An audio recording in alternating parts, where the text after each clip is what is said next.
Our speaker tonight is Jim Tweedie. Jim is a Longview native, I believe. Went to school here, graduated from Kelso, right? Indeed. His parents were attracted here in the early 20s from advertising that Long Bell had done that brought many, many families out this direction.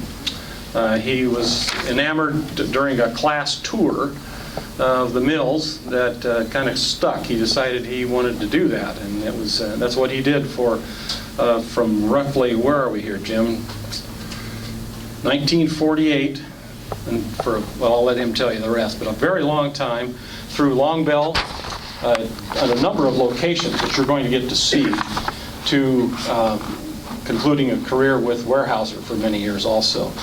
I feel like I'm introducing him to a whole room of people who already know him. It was like old home week out in the hall here. So thank you all for coming for this. I think I've seen the pictures and whatnot, and this is really an interesting tour of that business.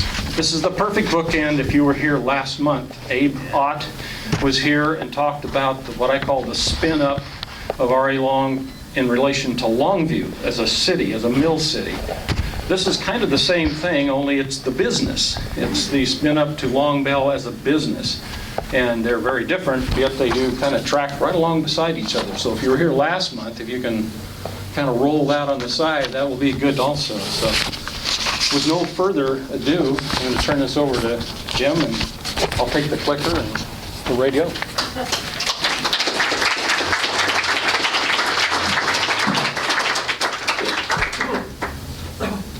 Let's get the picture first.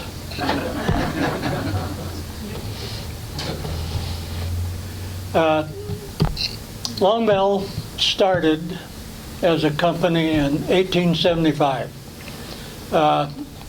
R.A. Long had left the farm in Kentucky, had an uncle in Kansas City who was a banker, and came to Kansas City to seek his fortune.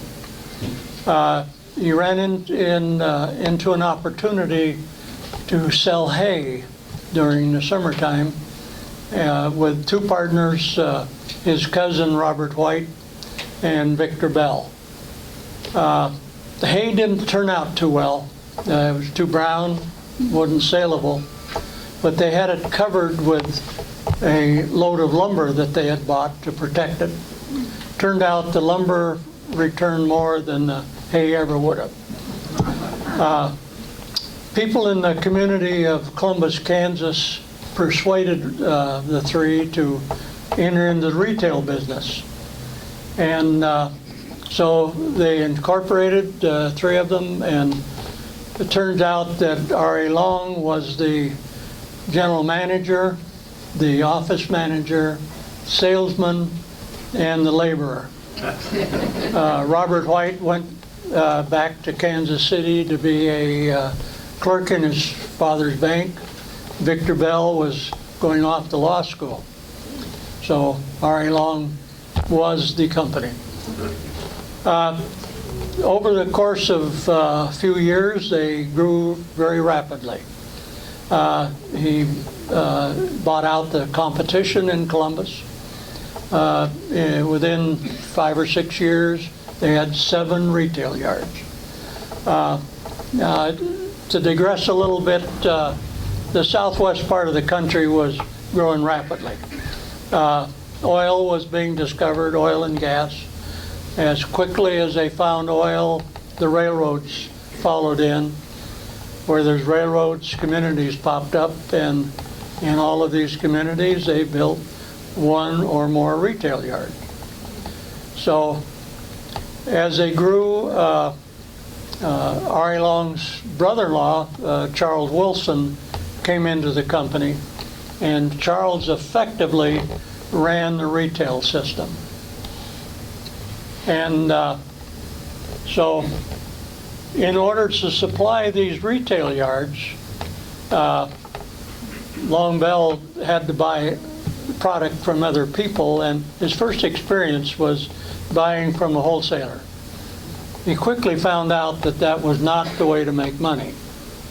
So with the proceeds from the retail yards, he began to invest in companies like the Klondike Lumber Company in Winthrop, Arkansas, where he financed the mill, took the product to sell. And so as they went along, they expanded to other mills. Now, the Globe Lumber Company was one of the first mills that Longview actually purchased and operated it as the Longview Lumber Company. He had probably 5 or 6 contract operations where he took all the product. Here's the Hudson River Lumber Company, was just outside of Texarkana, Arkansas, where Texas and Arkansas come together. This was a mill that they built, ran it for about 4 years. Apparently didn't have a very large supply of timber. And then they closed it and moved on. King Ryder was a mill that they built in Thomasville in the Indian Territory. Now this, Oklahoma was a territory up till, the early 1900s. And Thomasville was in the Indian section of the territory, where other parts of the territory that was opened up were called the Oklahoma Territory, that was a separate entity. Now this is some of the type of timber that was being cut in the South. Very park-like, very little underbrush. Trees were 2 to 4 feet in diameter. Pretty much all long leaf southern pine, beautiful timber, made excellent lumber. Now, in 1896, Longview began to develop more lumber than the retail yards were taking away.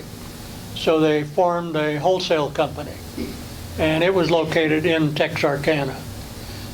And in doing that, they also opened up a purchasing office in Tacoma, Washington. This concentration yard of shingles, I haven't a clue how many there are, but there's an awful lot of shingles in there. It was located at 16th and California Street in Tacoma, down close to where the rail yards are now. But they would supply shingles to their retail yards. They probably bought railroad ties and railroad timbers, pretty much heavy construction type material, but they would buy on the average of about 1,600 carloads a year. Major factor in the West Coast business.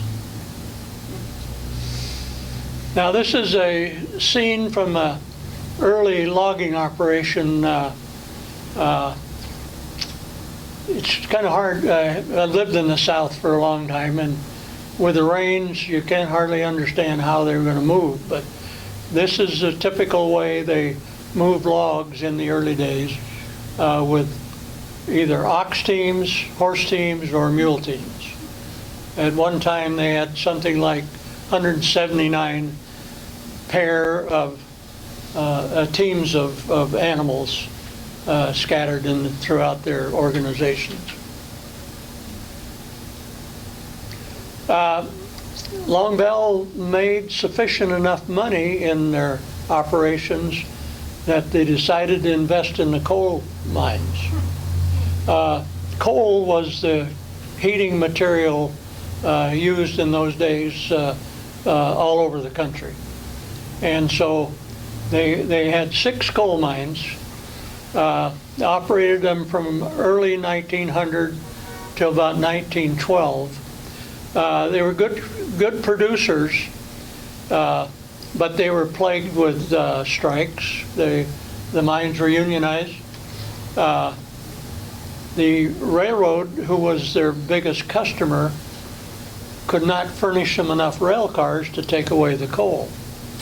So they finally got tired of fooling with it and sold it in 1912. Another venture they got into during World War I, Germans were sinking the ships off the coast, and the government decided it was cheaper and quicker to build wooden ships than it was to try and continue to build the steel ships. Longview actually built 4 ships for the government. The cost was $200,000 with a guaranteed profit of $20,000 a ship. Now, it doesn't sound like much today, but that's pretty big bucks in those days. This ship, I don't know if they built this one, but these ships were used to ship export. And Longview started in the export business in the early 1900s, 1905, 6, somewhere in there. And their principal markets were Germany and England, South America, South Africa, and a few other locations. But probably 15–20% of Longview's production went via the export route. It was paid much better money than the domestic market. As Longview grew, they built plants, they bought plants. In Louisiana, they had 5 plants. One of them they bought, the rest of them 2 of them they built, the rest of them they bought. In Arkansas, they bought Pine Bluff, which was cutting probably 250, 300,000 feet a day, which is a pretty good sized mill in those days. Now, if you're familiar with lumber in the West, you see all these little packages. They had dry kilns, but they didn't use them for the common lumber. So everything they cut was hauled out to the stacking yard, stacked with stickers for the air to get through, and would stay out there probably 30, 60 days, maybe a little longer, till it was air dried to 19 to 25% perhaps, and then it was processed on and into lumber and shipped. This is the mill at Bonamy, Louisiana. I think a lot of people have heard. Well, the DeRidder was the main center in central Louisiana.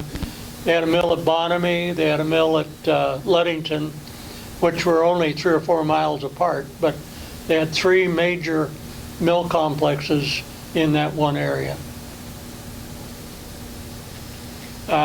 This is a mill at DeRidder. Now, this is a new mill. Relatively new, was built in 1950. The old one they'd cut out all the major timber and had converted it to hardwoods where they made oak flooring. Longview was a major producer of oak flooring in the South. Longview's prime purpose was retail yards.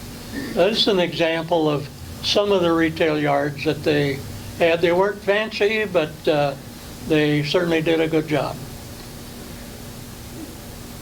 Enid, Oklahoma, Oklahoma City, Oklahoma were 2 large retail yards where they had manufacturing processing, where they could do pattern work for flooring or siding or things like that. This is not typical of a retail yard. Now, most of you remember this perhaps. This was at the lower end of Commerce Avenue, was Longview's Longview retail yard. Sat there for many, many years. Company store, we all know that song. These company stores, Longview at one time had 18. Everywhere they had a sizable operation, they had a company store. In most cases, when they opened up a mill, they opened up the town, and so they had to build the grocery store or the store, the hotel, the schools, the waterworks, everything. But they prided themselves on having high-quality merchandise. Mind you, in most of the smaller towns, the workers didn't have anywhere else to go anyhow, as far as shopping. But and they usually paid a little more than if they had competition. But the company stores were very profitable for Longview, obviously. This is a town of DeRidder. There's a boarding house, there's a schoolhouse, the store. They built housing for all their employees, which meant they had to build houses for both the whites and the blacks. Longview's experience in the South was their mill workers' population was probably 50-50 in most cases.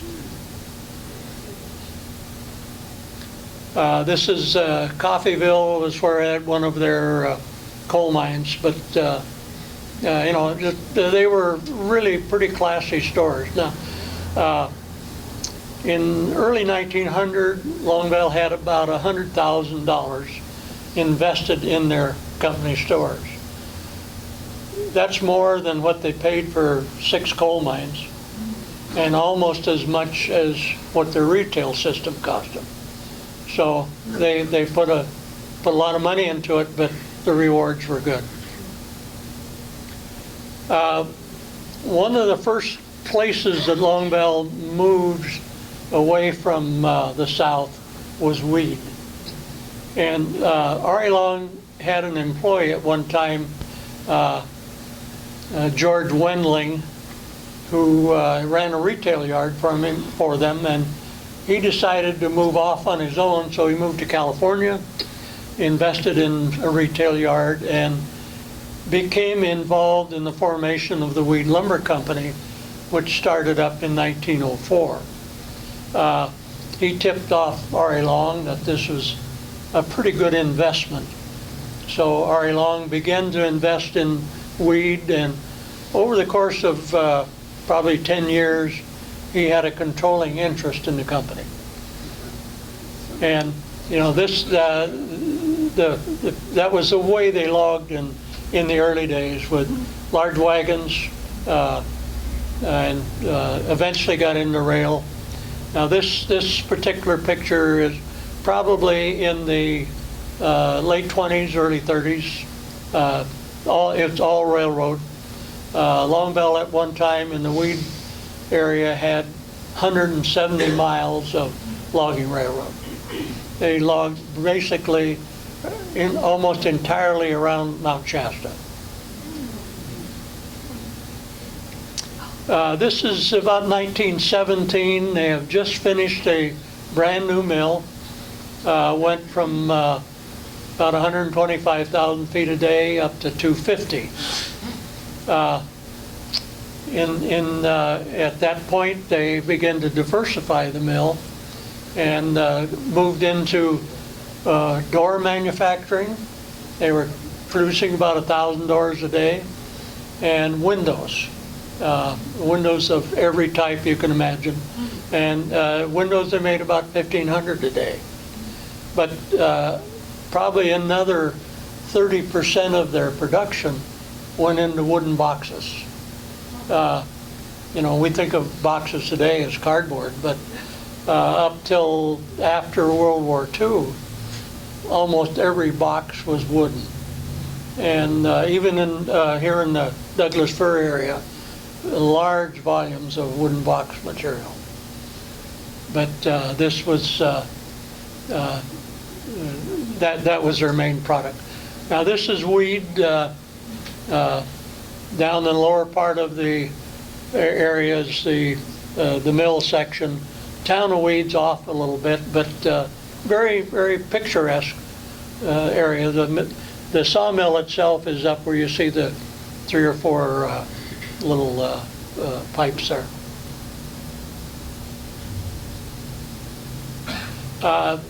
This was a typical way of hauling the logs into the landings. Called high wheels. Those are about 8 to 12 feet in diameter. designed to lift the front end of the log up off the ground, get it over the stumps.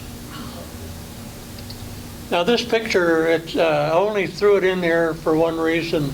This is 1910, 12, but there's a woman working in the mill. It's virtually unheard of anywhere in the West. But this was the plywood plant they had at the time. Yeah. So another logging scene. This would have been 30s, 40s, 50s, very obviously heavy mechanical equipment, and did a lot of damage. Coupled with the doors and windows, the windows were shipped out from Weed unglazed. So in order to supply their retail system and other customers, they built a glazing plant right next to a window plate factory. So all they had to do was trundle the glass across from the the plate factory into the glazing plant, and that plant ran well up into the 50s, early 60s. A major product category for Longview was treated. Soils in the south were very pervasive. Fence posts didn't last long. The bugs would get them. The soils were hard. So in 1916, they entered the treating business, building a plant in Shreveport, Louisiana.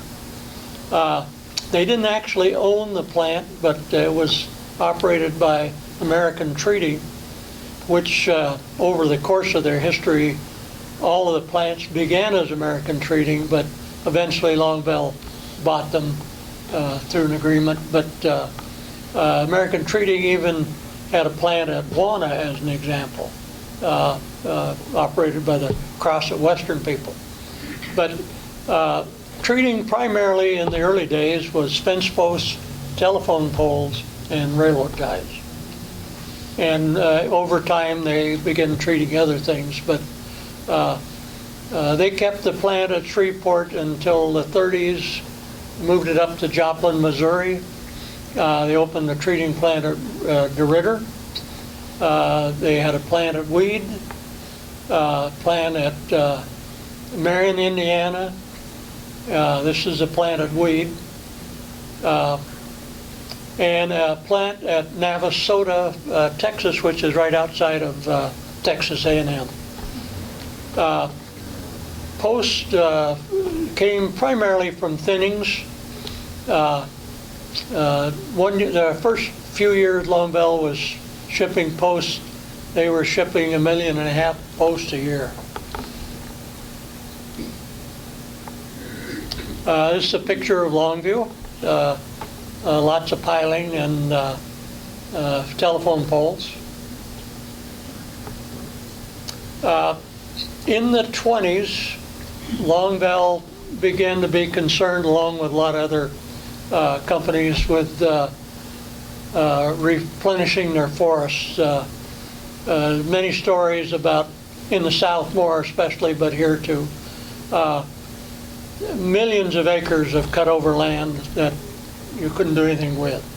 Longview had a very extensive program where they tried to develop land for farms. They sold maybe 15,000, 20,000 acres out of a couple 100,000. The Depression came and they ended up taking it all back. And it just didn't work. And but there were some early attempts at reforestation.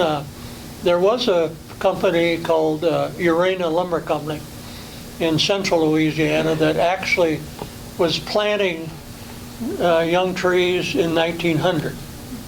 But they were one of the very few, and this fellow was very far-seeing.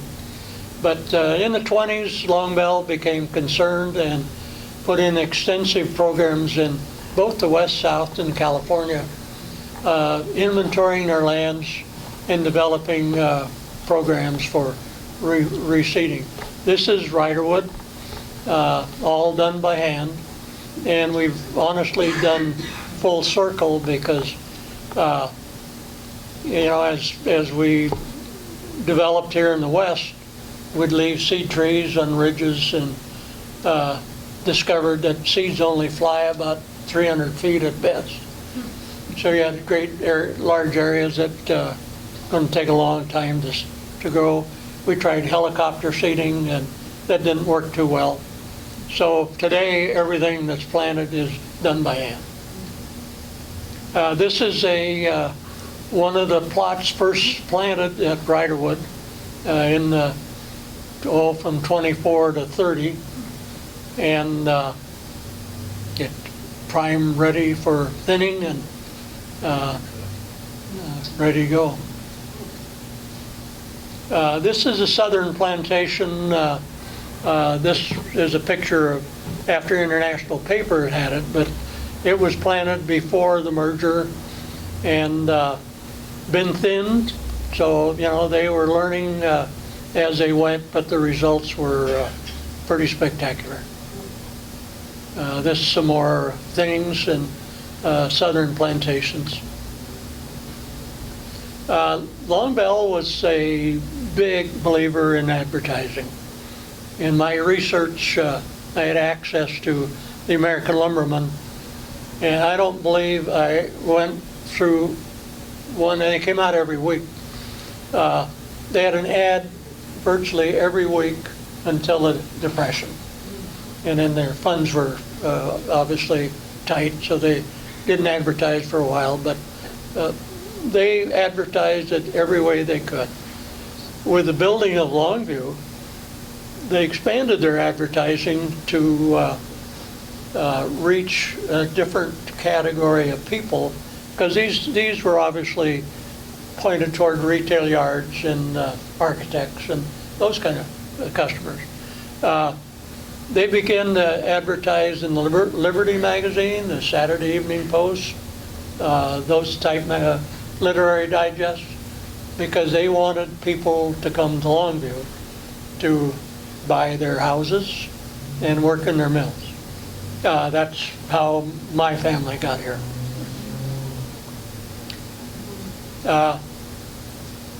In addition to advertising, Longview was very forward in communications.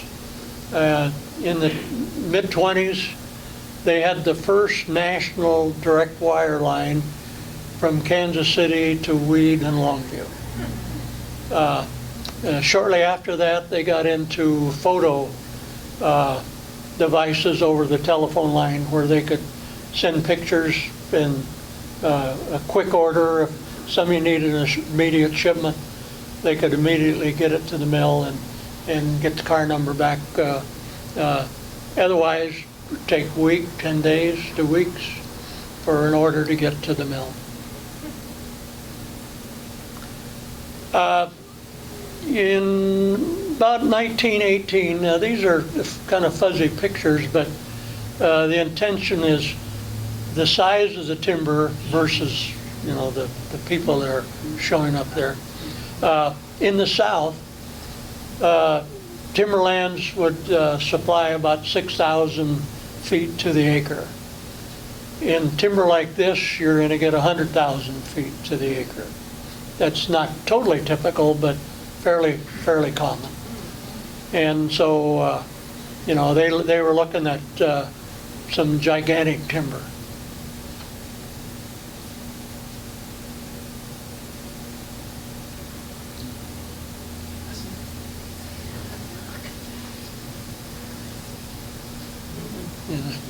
Fellow staring through there. These are scenes from Riderwood. This was actually in a film that Longview made. You know, it's all, at this point, all railroad logging with donkey engines and high-powered loaders and yarders. Longview was electrified. When I say electrified, they had a power line running from the powerhouse in Longview to Riderwood. Then it was spread out to the different sides and, reduced in power. So it was, they actually ran their yarders on electricity. Yeah. And the only other operation that I've ever heard of in those days did it was Weyerhaeuser at Snoqualmie Falls did some of it. This is a scene of the Riderwood logging crew. They had a crew of 800 that were involved with logging, railroading, and the assistance that goes with it. This is a scene, this is actually a load of piling going to the Ford Motor Company in Michigan, and it was done by the Studebaker and Son Logging Company off of Longview land. I think this they had a contract for like 5,000 pilings. This is a picture of Longview. Shows both mill units, and it covered about 400 acres, I believe. The west mill on this side, east mill on the other side. Just on the left of the smokestacks was the office. M&M plywood was in there.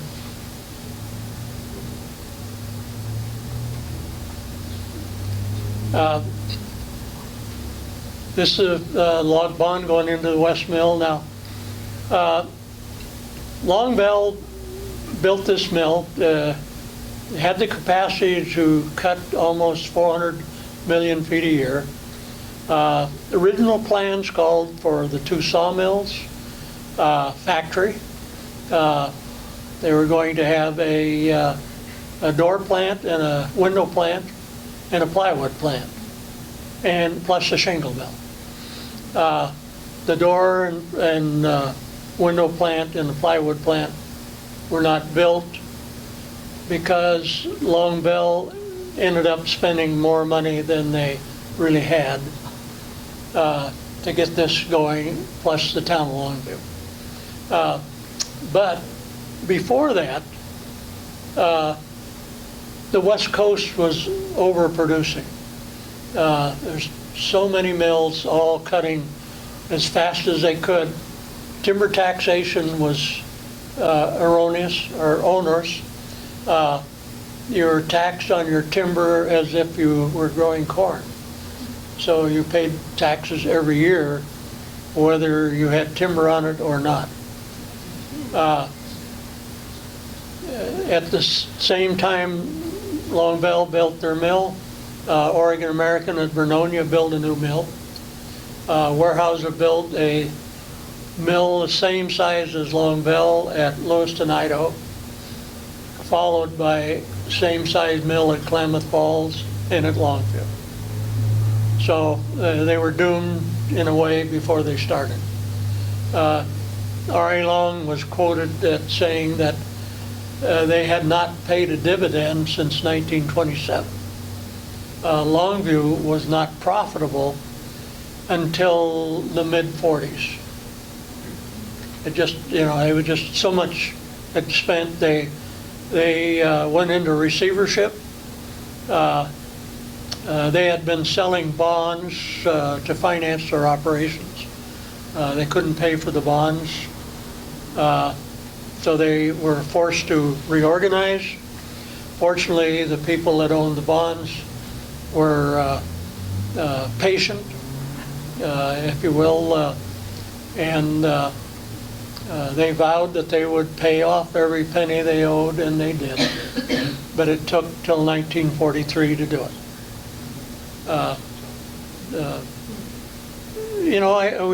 The Depression was very severe. My grandfather, I remember, worked 3 days one week, 2 days the next, sharing a job with somebody. Their pay got down to around 25 cents an hour. some places in the south got down around a nickel.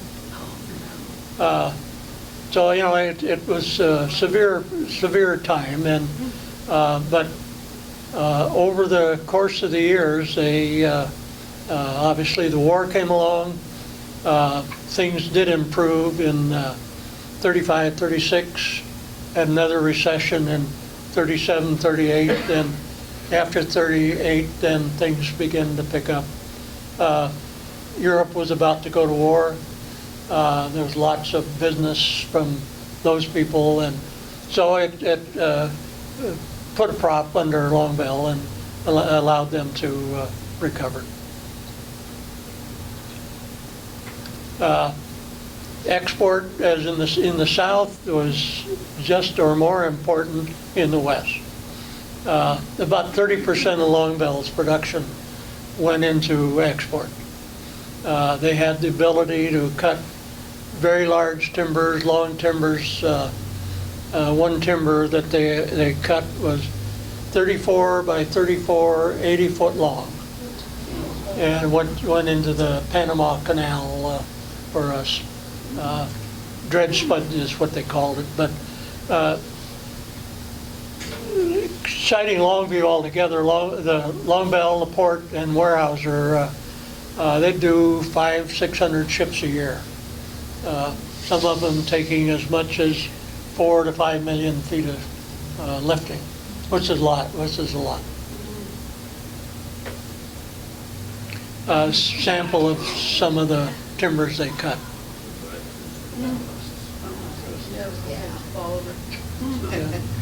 We before we started shipping logs, we used to ship Japanese squares. Japanese squares were probably number 3 and better log. 12 by 12 to 36 by 36, usually 40 to 50 foot long, something like that.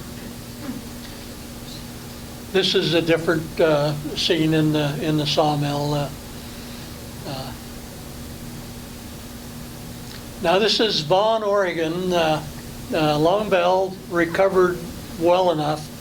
They were able to accumulate funds and purchased a Snellstrom Lumber Company in Vaughan. And a year or two later, they purchased a smaller mill about 5 miles south of Vaughan, and it cut rough lumber and they processed it at Vaughan. This is Gardner, Oregon, a mill that was bought in 48. I worked there for a year. I thought I was at the end of the earth. Very, very remote. But that mill had been there for since the 1900s. They built new mills. This is Vernonia. Vernonia had been built by Oregon American Lumber Company in 26. Went bankrupt. Finally was reinstated, and but in 1933 the Tillamook fire virtually destroyed them because it took most of their timberlands and wiped out a couple of logging camps, and so they suffered greatly for lack of timber. The last mill they participated in was when they shut Longview down in 1961, the west side. They were planning and getting ready to build Shalachie Prairie. And Shalachie was actually, it was called the Peterman Tract of Timber, owned by the Great Northern Railroad. And in their plan and requirement was that whoever used it had to build a community and a mill so that they would get the freight hauling the material out from the mill on their railroad. Harbor Plywood had the rights to the Peterman Tract, and Longview had loaned them about $1 million to help build logging roads. In return, they were getting the saw logs that Harbor wouldn't use to run it at Longview. Small, a smaller mill, but 4.5 million feet of inventory, a lot of wood. And when they finished, I think they cut about 800 million feet of lumber and about 600 million feet of plywood. They operated from 63 to 79. Now, this is personal, but the two fellows on the left, I used to work in the East Shipping Department. Harry Stewart used to be a car line checker, tallying the lumber that was going into the cars, and Les Suttles used to be a setup man in the planer mill. He would put in the machine knives and set the machine up to cut whatever pattern you were running. But when they moved up, obviously they had to change jobs, so they ended up there. J.D. Tennant, we have Tennant Way, we have Ruther Glen up on the hill. J.D. Tennant was the public face for the western part of Longview. West Coast Lumberman was an industry-wide organization. He was president 3 years in a row. During the Depression, the National Recovery Act was enacted, and out of that came what was called the Lumber Code. And it was a set of practices that told you how many hours you could work, how much footage you could cut, how many logs you could cut. And but it was mandated by the government. And J.D. Tennant was head of the entire nation. He was the general manager, and he was also a vice president of the West Coast, so he also had responsibility for Longview and Weed, and then the other mills that came through. But he was a pretty integral part. But in my book, I think I said that I could have picked any one of 5 or 6 people because they were all very close to R.A. Long, and they all worked as a very tight unit. Mike Nelson, whose picture's next, he started out in 1898 as head of the wholesale organization in Texarkana. In 1923, he was general sales manager for 20 years. 1923, he became president. He was president until 1948. There was R.A. Long, there was a fellow named Frank Bannister that defected, if you will. Going back to when they decided to come west, R.A. Long brought all of his managers to his farm and said, do we break up or do we go? And everybody agreed that they wanted to keep the company intact. Frank Bannister, after they started building Longview, I guess got cold feet. And he resigned. So Mike Nelson took over as president and lasted until 48. A fellow named Jude White, who had ran Weed, became president for till International Paper came. And then John Leland became the president of the Longview Division. So 5 leaders, but really 2, R.A. Long and Mike Nelson.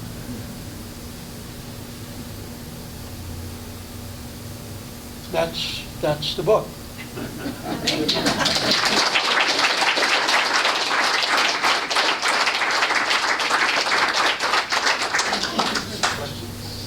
You mentioned in the beginning that Longview formed a company with Mr. Bell and himself and one other person. Did Mr. Bell then, and he left because he wanted to become an attorney, did he come back to the company after that, or did he go become an attorney and go do his own thing?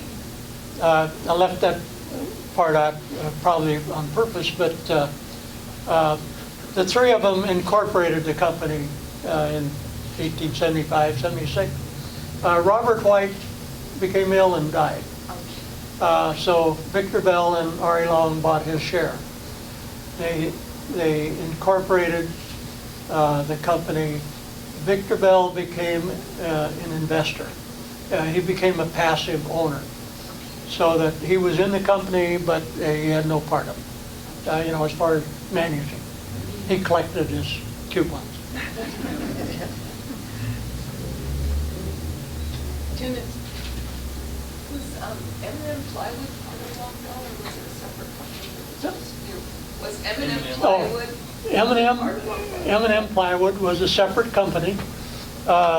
They had a mill in Portland prior to building in Longview. I think 1928, 29, they leased land from Long Bell and bought their peeler logs from Long Bell. And they built the plant in 1959. Long Bell bought M&M plant. Long Bell actually had plywood plants at Weed, Longview, Vaughan, and Gardner. What was the species there of weed? Was that the It was ponderosa pine and sugar pine. sugar? Yeah. What about his descendants? Did he have descendants? Well, he had two daughters. One was married to an admiral, Hayne Ellis, I think his name was. And can't think of the other one. She was a well-known show horse lady, very prominent across the country. But there were some Ellis descendants working in Longview when I worked here. Yeah. You mentioned that they had a shingle mill in Longview. Is that in this plant? Well, yeah. Initially, the shingle mill was floating on a barge in the log pond. And they operated it for a while, and then they built a shingle mill that had 5 or 6 shingle machines. But they had so much trouble during the labor problems in '35 that they abandoned it, as did Weyerhaeuser. Just a point, I think that Weyerhaeuser is still on strike with the shingle movers over the 36-hour week. Say that again? I think that Weyerhaeuser is still on strike. Could well be. They are. Oh, okay. And they did have a mill out here coming into town. Well, that was a shake mill. Well, that was shingle mill too. Oh, okay. And they owned the logs, sold it to the mill, made the shingles, and then they put them in their cars and sent them. They never put their label on it. I didn't know that. Yes. Were there other companies on a similar scale in competition with Longview? Oh, sure. Weyerhaeuser, obviously. Booth Kelly in Oregon. Hundreds of them. Mm-hmm. You know, some of the statistics I developed, there were something like 600 mills all reported their production to the West Coast Lumbermen's Association, of all sizes, you know, little ones, big ones. But yeah, there's a lot of competition. Yeah. Plus, they also competed with the South. Yeah. What were the different roles you had personally over the years? Oh, we don't have enough time.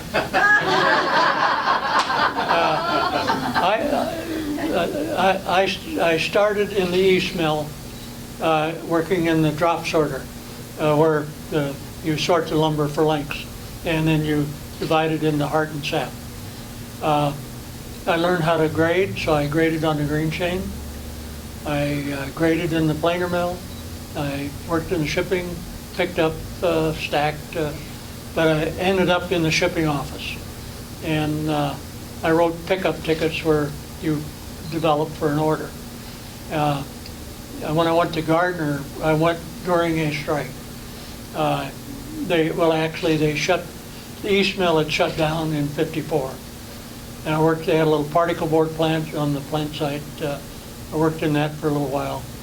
But I was home taking care of my oldest son, and I got a call and said there's an opening at Gardner to run the shipping department. I said, if I can go to work today or now, we'll go. So we did. And we stayed a year, and I went to work for Weyerhaeuser. Thank you. Yeah. Rod, yeah. I'm sort of curious, Ari Longstart and his partner started out in the hay business and then the lumber. I'm curious on how they, down in the south, when they got rolling along in their own mills, how they can acquire these mills. Did they buy them out with cash, or did they, and in your book, they had timber, these mills had timber, they all had, which I was interested in. Yeah, actually what they would do is they would buy a controlling interest. They wouldn't buy it 100%. But they would use probably commercial bonds in some cases, or proceeds from their treasury, the cash. You say they would buy the controlling interest? Yeah, yeah. Which means they would get rid of the top management? Yeah, essentially, yeah. That's the way of today, too. Yeah, that is the way of today. Yeah. In this photograph, is the White House over there? It still You got, exists? Yeah, White House. Right. Pointed out? Right there. right, yeah, right in there. It's still there. Right. Yeah, it's still there. Yeah.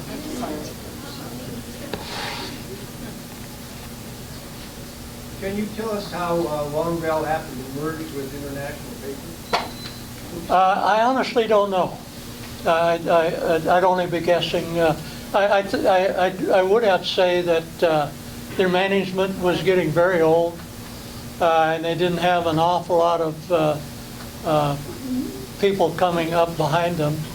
And I suppose that the principals were tired and wanted to cash in their stock. But that's only a guess. When did that happen? 56. How long did you work in the timber business? 45 years. All at Longview and Weyerhaeuser? No, well, actually, I spent 9 years. Probably the most fun I ever had was I was 9 years as a plywood exporter. I spent a couple of years in Belgium with Weyerhaeuser and learned all the customers. I knew the suppliers in the United States, and so I put the two together, and I did that for 9 years.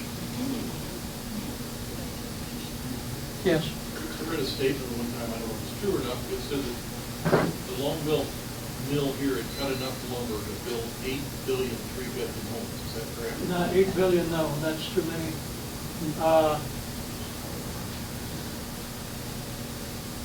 8 million probably would fit.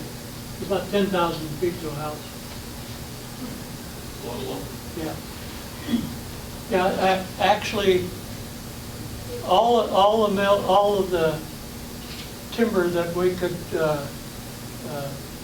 get our hands around, 30 billion feet of cutting.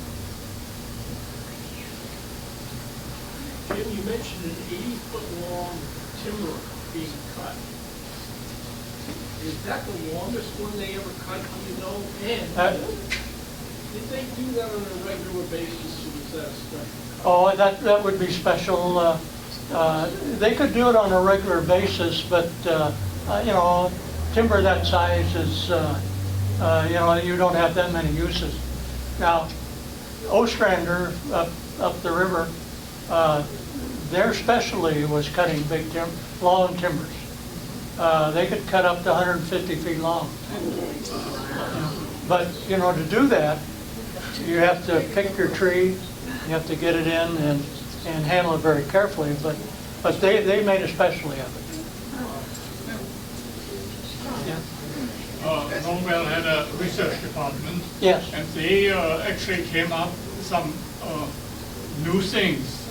They were one of the very first particle board operators in the United States, or maybe even in the world. And they had a unique particle board, wafer board, or whatever the name was. And but they never put enough money into this outfit to make it really going and big. Yeah, I actually worked in that. Yeah, but International Paper became one of the largest particle board producers in the country. Yeah, so they picked it up and moved with it. But you're right. Yeah, right. It's sort of interesting, Jim, like all of us old timers in this room to see timber the size that it was. Oh, yeah. And cutting 250,000 feet a day, and now they're cutting logs like this, and you can't find a mill that will cut a log that's only 30 inches in diameter. That's exactly right. Technology has changed. Weyerhaeuser has a mill here in town.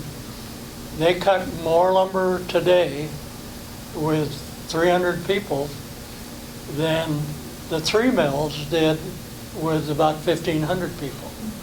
But product mix is different, log size is different, all highly automated, computerized. Yes? In the Longview plant, what was the primary difference between the east mill and the west mill?